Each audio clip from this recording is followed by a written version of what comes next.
سلام، امیدوارم که حالتون خوب باشه. امروز با هم میخوایم راجع به کار دانشجویی حرف بزنیم و 10 تا از وبسایت هایی که شما میتونید توش کار دانشجویی پیدا بکنید رو با هم بررسی کنیم.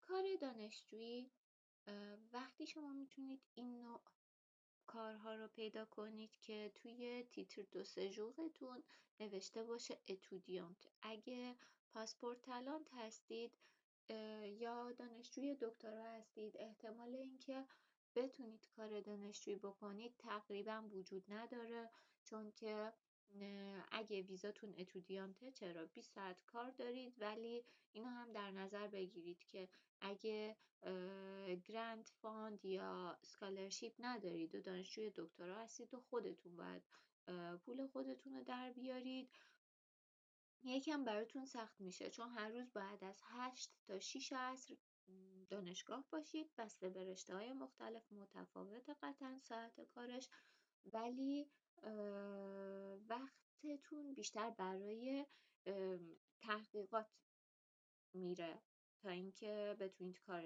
کارهای دیگه ای انجام بدید. اگه تیتر دو سژورتون اتودیانته و میتونید کار دانشجویی انجام بدید، شما معمولا اجازه دارید 20 ساعت توی هفته کار انجام بدید. حالا بعضی از افراد میان کل این 20 ساعت رو جمع میکنن، 3 ماه تابستون رو کار میکنن و قطعا بیشتر از 20 ساعت تو هفته میشه، ولی چون بقیه طول سال کار نکردن مشکلی پیش نمیاد. اینجوری کلی درآمد دارن، درآمدشون رو جمع میکنن و بعدش توی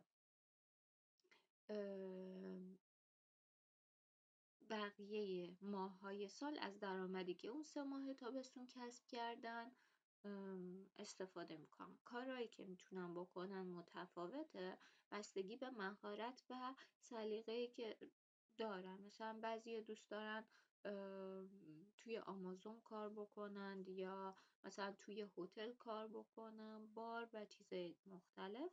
بسته به توانایی هایی که دارید، چیزی که دوست دارید، میتونید جاهای مختلف رو انتخاب بکنید. قراردادهای متفاوتی هست که شما میتونید اونا رو امضا کنید. مثلا ازتون میپرسن که قرارداد چند ساعته میخواید امضا کنید. اگه خب بقیه طول سال کار نکردید و الان مثلا برای 3 ماه 4 ماه اگه گفتم 24 ساعته یا مثلا 28 ساعت تو هفته هم باشه یا 35 ساعته، خب قطعا مشکلی پیش نمیاد براتون. ولی اگه همزمان با وقتی که درس میخونید هم بعضی از افراد میتونن که قرارداد آلترنانس یا قرارداد اپرانتیساژ داشته باشن، که یعنی با یک شرکتی قرارداد میبندن که هم توی اون شرکت کار بکنن و هم درس بخونن، یا مثلا روی یکی از پروژه های شرکت کار میکنن و شرکت بهشون حقوق میده. و وقتی که کار دانشجویی دارید مطمئنا رئیستون باید درک بکنه. قطعا چیز قطعی وجود نداره، چون اخلاق آدم ها متفاوته، ولی معمولا باید وقتایی که امتحان دارید یا کلاس دارید رو درک بکنن و ازتون انتظار نداشته باشن که اون روزها یا اون ساعتهایی که کلاس دارید حضور داشته باشید سر کار. قرارداد اپرانتیساژ، شما توی یک مرکز آموزشی چیز میکنید، مشارکت میکنید، یعنی هم دورتون آموزشیه، همین که کار هم میکنید. مثلا روی یک پروژه، مثلا یه سری پروژه ها تعریف شده که شما همزمان که درس میخونید اون پروژه ها رو برمیدارید که بهتون حقوق هم بدن و مسئله مالی نداشته باشید. قرارداد آلترنانس هم یه دونه حالت تناوبیه بین آموزش و کاره، یعنی مثلا شاید 6 ماه درس بخونید، 6 ماه مثلا کار کنید برای اون شرکت که اینجوری هزینه‌های تحصیلتون هم جور بشه. یه سری قرارداد دیگه هم داریم، مثل قرارداد استاژ که اگه استاژ باشید، خب برای دانشجوی دکترا اینطوریه که مثلا شما باید مقاله های خودتون رو بنویسید، ولی خب استاژ هم باشه، استاژی هم پیدا بکنید، مثلا بر 2 ماه، 3 ماه، 6 ماه، 1 سال میرید اون جایی که استاژ رو پیدا کردید، برای اونا هم تحقیق رو انجام میدید. معمولا مصاحبه داره،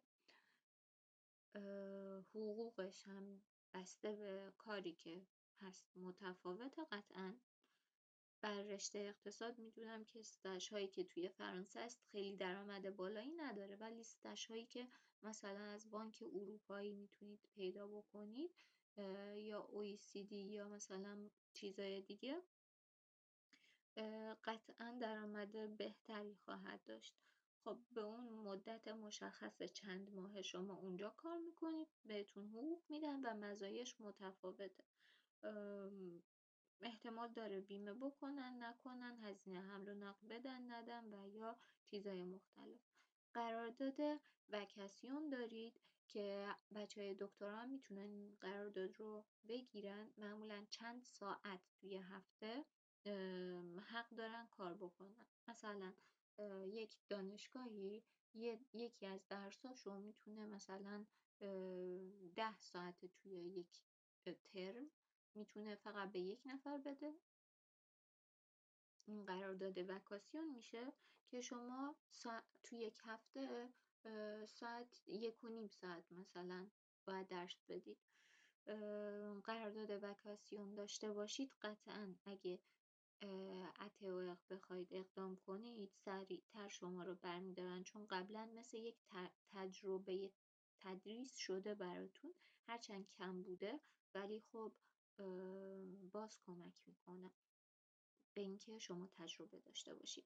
و یا قراردادهای وکاسیون دیگه ای که مثلا دانشجوی دکترا نیستید ولی قرارداد پیدا کردید، مثلا توی رستورانی 5 ساعت توی هفته میتونید کار کنید اینطوری. یا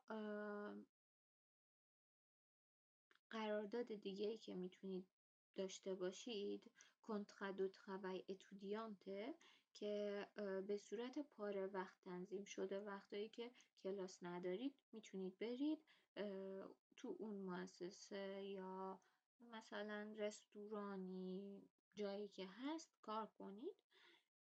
کنترا دو پروفسیونل هم داریم که باز هم برای افرادیه که در حال یادگیری و آموزش حرفه‌ای هستند، به صورت عملی و تئوری کارشون این نوع قرارداد رو میتونن ببندن با دانشگاه و شرکتی که هست و بتونن حقوقشون رو دریافت کنن. حالا نه برای استاژ یا چیزهای دیگه، برای کارهایی که کلی میتونیم پیدا کنیم، چه سایت هایی هست؟ یکی از سایت ها هلو ورکه که شما میتونید اینجا کوا اتودیانت رو بزنید که یعنی دانشجویید، دانش آموزید و جایی که هست که اینجا مثلا پاریسه. اگه میخواید محدودیت درآمد اعمال کنید میتونید اینجا اینو کم یا زیاد بکنید که اینجوری اگه درآمد خاصی مد نظرتونه، شغلایی که اون نوع درآمد رو داشته باشند بهتون معرفی بکنه. اگه قرارداد خاصی مد نظرتونه، یه چیز دیگه، قرارداد CDI یعنی یه قرارداد دائم. معمولا قرارداد CDI رو اول با توجه به اینکه هیچ تجربه‌ای ندارید با شما نمیبندن، چون که بعد اون اخراج کردن فردی که کار داره توی فرانسه خیلی سخته و براشون دردسر میشه. مخصوصا برای رشته‌های اقتصاد میان قراردادهای کوچولو مثلا 6 ماهه اینا میبندن، CDD میشه پس قراردادهایی که دورهشون محدود سدده میشه که ببینن طرف مقابلشون خوب کار میکنه، اصلا چیزی بلده یا نه، که بعداً بخوان قرارداد رو تمدید کنن. پس اینجا هم اگه قرارداد خاصی مد نظرتونه میتونید انتخابش کنید.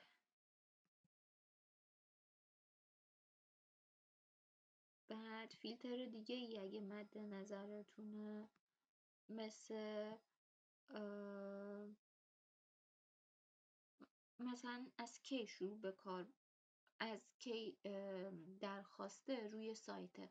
خب معمولا اگه درخواست از 1 ماه قبل روی سایته، احتمال اینکه شما بتونید الان اپلای کنید و شما رو بگیرن خیلی کمتره، چون که 1 ماه افراد مختلفی این پوزیشن رو دیدن. پس اینکه عادیه براش درخواست زیاد شده باشه و اگه شما درخواست بدید بگن که جا پر شده، پس اگه 24 ساعت ازش گذشته یا 3 روز گذشته، بهتره. ارزش این که بیشتر براش وقت بذارید رو داره، چون که شما برای هر مورد احتمال داره ازتون بخوان که CV تون رو بفرستید. CV که یه چیز مشترکه، مشکلی نیست، ولی برای کارهای مختلف گاهی ازتون میخوان که موتیویشن لتر بنویسید و برای موتیویشن لتر برای هر شغلی که اقدام میکنید و هر جایی که میرید متفاوته. بالاخره حتی اگه اسم جارم عوض بکنید، شما یه کوچولو باید وقت بذارید و وقتتون تلف میشه. پس تو این قسمت سعی کنید اونایی که 24 ساعت گذشته یا 3 روز گذشته زده شده رو امتحان کنید، بعد انتخاب کنید، فیلتر کنید.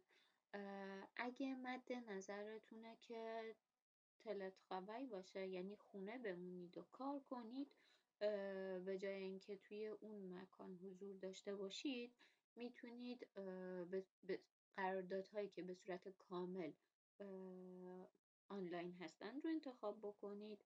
یا اگه براتون مهمه که حتما اونجا باشید برای اینکه زبانتون تقویت بشه یا دوست و کانکشن و نتورک و اینا پیدا کنید، و دو تلتخوابی رو بزنید که اصلا نمیخواید تلتخوابی باشه، ترجیحتون اینه که اونجا باشید. و اینکه تیپ دانترپریز میخواید که چه جور جایی باشه اون جایی که میخواید کار کنید. اگه خیلی براتون مهمه میتونید فیلتر کنید، و اگه اصلا مهم نیست هرچی باشه میرید، لازم نیست خیلی فیلترهای زیادی انجام بدید. ببینید همین الان 4000 خورده ای هست، ولی اگه من اینو 24 ساعت بکنم 200 خورده ای میمونه. بعد اگه مثلا از 3 روز گذشته بزنم 1000 خورده ایه، اگه مثلا بیام درآمدم محدود کنم، مثلا ماهی از 1750 به بالا باشه که خودش 700 تا میمونه، اینم بزنم کمپله هیچی نمیمونه. پس اگه هرچی فیلترها رو بیشتر کنید، احتمال اینکه مثلا کار افق پوزیشن کمتری بمونه هست. اگه براتون مهمه، حالا براتون مهمه که توی چه شاخه‌ای کار کنید، اینجا هم تعدادشون زیاده، من همه رو نمیام ترجمه کنم. اگه چیز خاصی مد نظرتونه میتونید بپرسید ازم، ولی اگه بازم لازم شد گوگل ترنسلیت و اینا هم هست، میتونید فیلتر کنید چیزی رو که میخواید. اگه میخواید چیزی بفروشید یا مثلا شغل خاصی دارید، مثلا میخواید توی خرید و فروش کار کنید یا بحث کامپیوترتون قویه، مهندسیتون قویه، تولید، رستوران، اینا هرچی که مد نظرتونه اونو بزنید. بگم به سلامت میخواید ربط داشته باشه، این دوتا آپشن رو میتونید فعال کنید. و اینجا هم به صورت کلی نشون داده که توی چه بخشی فعالیت میتونه باشه. مثلا کسی که میخواد بانک کار کنه میتونه این گزینه رو بزنه. قطعا توجه داشته باشید که کار کردن توی بانک به این دلیل که اگه ملیت فرانسوی ندارید احتمال داره یکم براتون سخت باشه اینکه شما رو قبول کنن. و اگه توی صنایع مختلف میخواید کار کنید یا سرویس های دولتی میخواید کار کنید، حمل و نقل، توریست، هرچی، میتونید اینجا آپشن های مختلفی که هست رو انتخاب بکنید و اینجا رو واقعیتش به نظرم چیز خاصی رو فیلتر نکنید بهتره. خب اگه میخواید مثلا ورک پلیس باشه، مثلا همه مثبت باشن، انرژی داشته باشن، مثلا با هم حرف بزنن، جو صمیمی باشه، یا براتون مهمه که توجه بکن، مسئولیت پذیر باشن، اینا رو میتونید فیلتر بکنید. ولی فیلتر نکنید، همین الانم 732 تا آپشنی که هست جالبه. و اگه چیز خاصی مد نظرتونه، مثلا اگه صنایع رو هم بزنید فقط یه دونه آپشن میمونه دیگه، بیشتر از این فیلتر بکنید مثلا سلامت هیچ آپشنی نداره، حالا چیزی نمیمونه ازش. بعد اینو که زدید بهتون اینجا نشون میده. بعد واغلوفت رو میبینید که شرایط مختلفش رو ببینید. اینجا میتونید ببینید که چند روز پیش این قرارداد گذاشته شده و میتونید ببینید که آیا سدده ایه یا چی، اینکه تلت خواه یا نه. و اینجا میتونید ببینید که تقریبا کجاست. این میشه پاریس 1 ولی اینجا پاریس 11 مثلا.